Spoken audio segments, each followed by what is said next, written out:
வாழ்க்கையில் நான் ஃபர்ஸ்ட்டு சமைச்சதே இந்த சாம்பார் தான். என்னோடய ஃப்ரெண்டு தான் சாம்பார் எப்படி வைக்கணும்னே சொல்லி கொடுத்தா. அப்போதுலேருந்து என்னவோ இந்த சாம்பார் மேலே அப்படி ஒரு லவ். யாராச்சும் எங்கள் வீட்டுக்கு வராங்கன்னா, இல்லை நான் வந்து கம்ஃபர்டபுளாக சாப்பிட்ணுன்னு நினச்சேன்னா, சாம்பாரும் ரைஸும் செஞ்சுட்டு முட்டை இல்லைன்னா சிக்கன் இருந்துச்சுன்னா சிக்கன் கபாப் அந்த மாதிரி ஏதாச்சும் செஞ்சுருவேன்.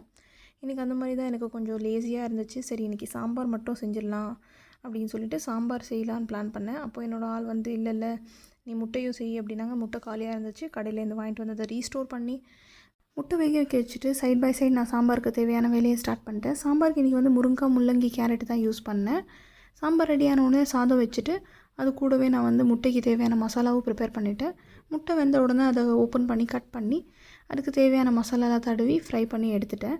சாப்பாடு ரெடி ஆகிடுச்சு, வாங்க சாப்பிட்லாம் அப்படின்னு கூப்பிட்டோன்னே எங்கள் ஆள் இல்லை நீ உட்காரு, நானே உனக்கு சர்வ் பண்ணுறேன் அப்படின்னு சொன்னார். அது ரொம்பவே ஹாப்பியாக ஃபீல் ஆச்சு. ஏன்னா ரொம்ப டயர்டாக இருந்தது. ஸோ அவர் சர்வ் பண்ண உடனே நான் சாப்பாடு எடுத்து சாப்பிட்டு இந்த டேவை முடிச்சிட்டேன். நாளைக்கு